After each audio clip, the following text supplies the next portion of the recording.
Hello friends, तो चलिए आज हम लोग पढ़ने वाले हैं दिस पॉइंटर क्या होते हैं। ओके।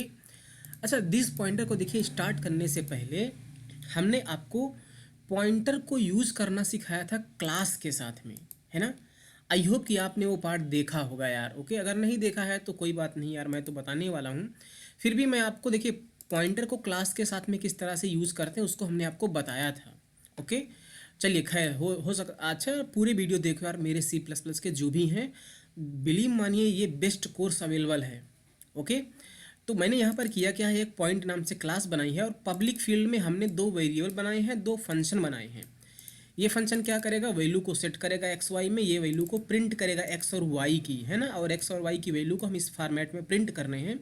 और सिंपली हमने यहाँ पर बनाया है मेन फंक्शन। तो जब मैं इस पॉइंट क्लास का ऑब्जेक्ट बनाता हूँ लेट से P1, तो मैं P1 डॉट करके पब्लिक चीज़ों को एक्सेस कर सकता हूँ। तो हमने यहाँ पर X Y set point show point सबको पब्लिक बनाया है, तो मैं एक्स को इस तरह से एक्सेस करके उसमें 7 को रख सकता हूँ, है ना। P1 डॉट करके मैं वाई को एक्सेस करके लेट से मैं 8 रख सकता हूँ, है ना। P1 डॉट करके मैं इस तरह से सेट पॉइंट को कॉल कर सकता हूँ, लेट से 1, 2 को कर दिया, है ना। अब आपको हंसी आ रही होगी यार कि जब एक्स वाई को एक्सेस कर ले रहे हो तो सेट पॉइंट को एक्सेस करने की क्या ज़रूरत है ना। तो बस यार मैं आपको बताना चाहता हूँ कुछ, तो हमने यार सबको जो जो पब्लिक है, तो हमें पता है कि हम पब्लिक चीज़ों को बाहर से इस तरह से डॉट ऑपरेटर लगा के एक्सेस कर सकते हैं।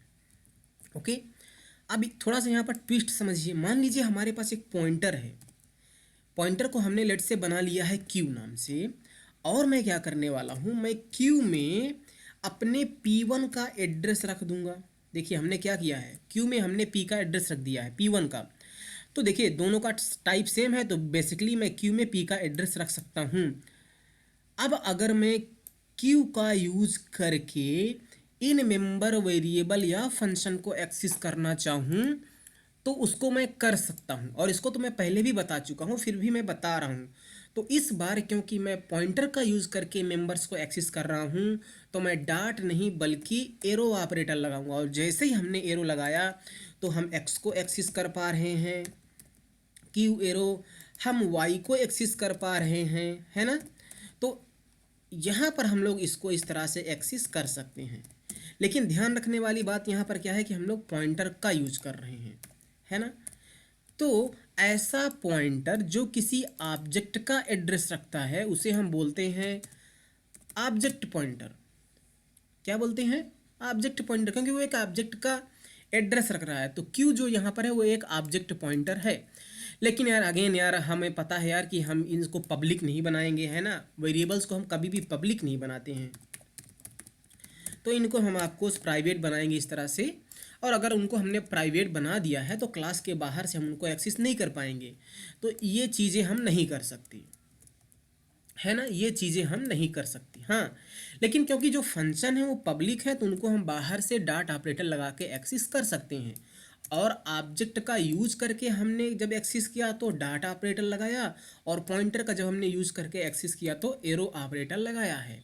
तो क्यू एक यहाँ पर ऑब्जेक्ट पॉइंटर है। अब अभी के लिए आप क्यू को भूल जाइए, मैं इसको कमेंट में कर दे रहा हूँ।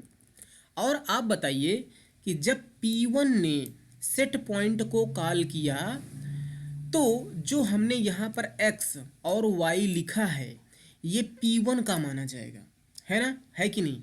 ये तो मैं आपको बहुत पहले से बताता चला आ रहा हूँ, तो अभी तो आपको कोई दिक्कत नहीं है। तो जो कॉलर ऑब्जेक्ट होता है इस फंक्शन का, तो उस फंक्शन के अंदर जो आप मेंबर्स को डायरेक्टली एक्सेस करके लिखते हो वो कॉलर ऑब्जेक्ट के माने जाते हैं, है ना। मान लीजिए हमारे पास कोई और भी इस तरह से पॉइंट हो सकता है P2। तो जब P2, तो जब यहाँ पर P2 डॉट सेट पॉइंट को मैं कॉल करूँगा 3, 4, तो जब इस बार P2 ने सेट पॉइंट को कॉल किया तो जो 3, 4 पास हुआ, तो यहाँ पर एक्स वाई लिखना P2 के माने जाएंगे, और P2 के एक्स वाई में क्या चले जाएंगे 3, 4। और जब P1 ने कॉल किया था तो उसमें 1, 2 पास किया था, तो जो P1 के एक्स और वाई हैं उसमें 1 और 2 चला जाएगा, है ना। तो जो भी कॉलर ऑब्जेक्ट होता है इस फंक्शन का, तो ये जो यहाँ पर हम मेंबर वेरिएबल यूज करते हैं वो उसी कॉलर ऑब्जेक्ट के माने जाते हैं, है ना। तो अभी क्लियर, मैं काम करता हूँ, मैं P2 को यहाँ से हटा देता हूँ, मैं सिर्फ P1 को रखता हूँ। और यहाँ से मैं इसको भी हटा देता हूँ। तो ये बात तो मुझे पता है यार कि जो कॉलर ऑब्जेक्ट होता है हम उसी का हम क्या करते हैं, उसी का इन वेरिएबल्स को क्या बोलते हैं कि ये वेरिएबल कॉलर ऑब्जेक्ट के हैं, उसी कॉलर ऑब्जेक्ट के जिसने सेट पॉइंट को कॉल किया होगा, है ना। अब थोड़ा सा और आप समझिए, मान लीजिए हमने यहाँ पर देखिए लिखा एक्स वाई, है ना, यहाँ पर भी हमने एक्स वाई लिखा है तो उनको हमने एक्सेस किया है। अब जो यहाँ पर हमने लोकल वेरिएबल बनाए हैं, मान लो अगर मैं इनका नाम भी एक्स वाई रख दूँ तो इस तरह से, अगर मैं उनका नाम भी एक्स वाई रख दूं तो क्या होगा, तो यहाँ पर जब मैं एक्स लिखूंगा इस तरह से, वाई लिखूंगा इस तरह से, तो वो ये वाले माने जाएंगे, है ना। अब ये वाला एक्स नहीं है, ये वाला वाई नहीं है, क्योंकि हमने लोकल वेरिएबल बना दिया है एक्स वाई। तो जब भी मैं इस फंक्शन के अंदर एक्स और वाई लिखूंगा वो लोकल वाले माने जाएंगे। लेकिन आप क्या चाहते हो, आप क्या कह रहे हो कि सेट पॉइंट को जिस P1 ने कॉल किया तो ये जो लेफ्ट में x और y लिखा है वो P1 का है, जबकि अगर हमने लोकल वेरिएबल अगर सेम नाम से बना दिया तो वो तो लोकल वेरिएबल माना जाएगा। तो यहाँ पर ये प्रॉब्लम हो जाती है ना। तो अभी क्या होगा, अच्छा आपको लग रहा होगा कि हमने जब P1 को इसको कॉल करके वैल्यू को सेट किया और अगर ये x और y P1 के होंगे तो जब मैं वैल्यू प्रिंट करूंगा तो मुझे 1 2 प्रिंट होना चाहिए, है कि नहीं। अगर आपको लग रहा है कि नहीं जो लेफ्ट वाले एक्स वाई हैं वो P1 के ही हैं तो मैं उनकी वैल्यू को प्रिंट कर सकता हूँ। देखिए वैल्यू 1 2 नहीं है, कुछ गार्बेज वैल्यू है। इसका मतलब कि जब हमने P1 का यूज़ करके इसको कॉल करके 1 2 पास किया तो जो 1 2 हुआ पास, नो डाउट इस एक्स वाई में तो आ गया, लेकिन P1 के एक्स वाई में यहाँ पर नहीं गया। इसका मतलब अब जो ये एक्स और वाई हैं ये P1 के नहीं हैं बल्कि ये लोकल वाले हैं। तो इसको हम किस तरह से रिजॉल्व करेंगे, तो अभी के लिए मैं क्या करता हूँ, मैं वैसा पुराना वाला ही कर देता हूँ यहाँ पर x1 y1। तो अभी तो हमारा काम परफेक्टली वैलिड है। अब P1 के एक्स वाई में वो 1 और 2 चला जाएगा। आप देखना यहाँ पर, ये देखिए 1 और 2 प्रिंट हो रहा है। तो अब आप ना रूल सुनो, अभी हमने क्या बोला था कि जो एक्स वाई हैं ये P1 के माने जाएंगे क्योंकि P1 ने इनको सेट पॉइंट को कॉल किया था। इसी तरह जब P1 ने शो पॉइंट को कॉल किया तो यहाँ पर जो एक्स वाई लिखा है वो P1 का माना जाएगा। अब कुछ और भी आप यहाँ पर सीखेंगे। अब आप समझिए क्या होता है कि जब P1 ने सेट पॉइंट को कॉल किया तो एक पॉइंटर होता है जिसको हम बोलते हैं दिस पॉइंटर। दिस, उस पॉइंटर का नाम क्या है, दिस है। और वो पॉइंटर हर एक मेंबर फंक्शन में होगा, इंस्टेंस मेंबर फंक्शन में, है ना।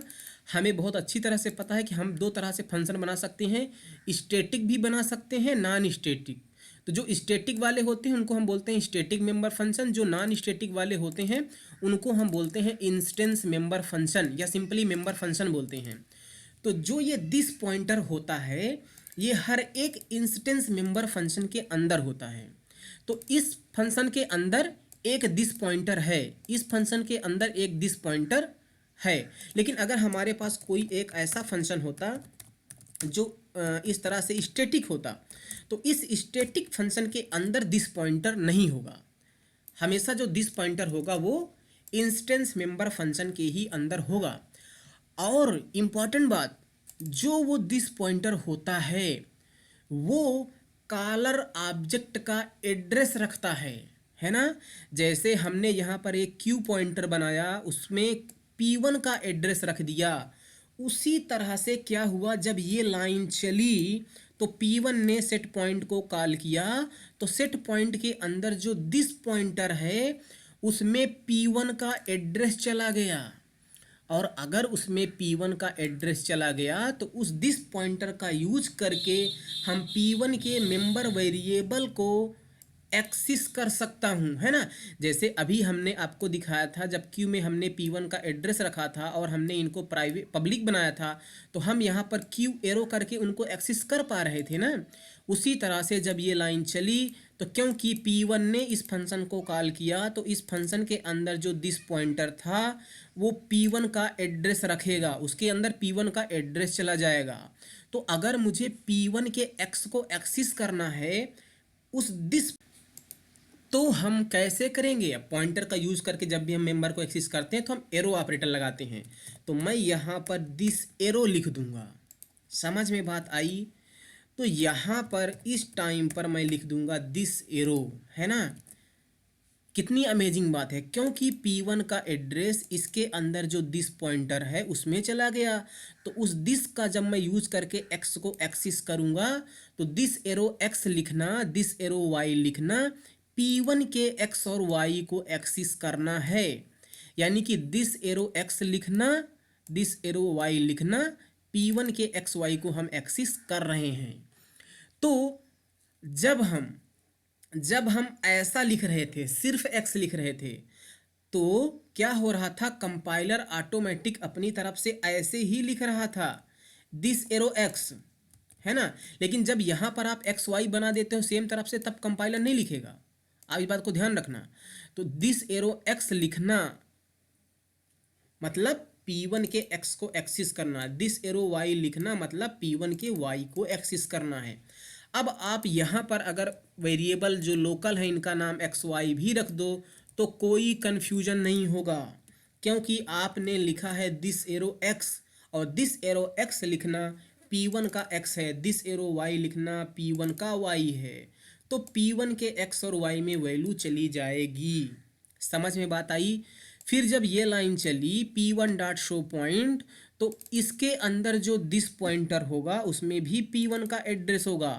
तो अब क्योंकि यहाँ पर ऐसा कोई चक्कर तो है नहीं, तो आप यहाँ पर सिर्फ x लिखो या दिस एरो x लिखो।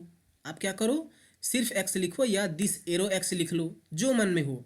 आप सिर्फ एक्स वाई लिखोगे तो भी काम करेगा, क्योंकि ये x और y P1 के माने जाएंगे, क्योंकि P1 ने इसको कॉल किया है। लेकिन अब से हम लोग क्या करेंगे, हमेशा दिस एरो करके ही लिखेंगे, ताकि कोई कन्फ्यूजन ना हो कभी भी, है ना। मैं इस प्रोग्राम को रन कर दूं एक बार, और अब मैं इस पॉइंटर वगैरह को यहाँ से हटा दे रहा हूँ, इनकी मुझे ज़रूरत नहीं है ना। इस तरह से समझिए।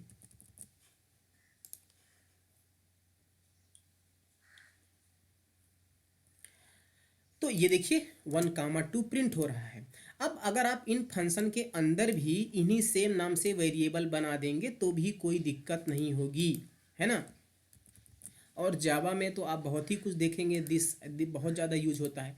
आई होप आपको दिस का कॉन्सेप्ट समझ में आया होगा। याद रखने वाली बात यह है कि जब आप दिस एरो एक्स लिखते हो किसी भी इंस्टेंस मेंबर फंक्शन के अंदर, तो वो कॉलर ऑब्जेक्ट के मेंबर्स होते हैं, है ना।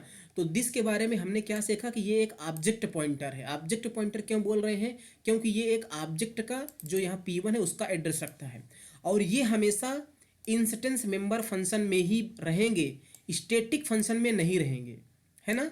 और इसमें क्या होता है, जो कॉलर ऑब्जेक्ट होता है उसका एड्रेस होता है।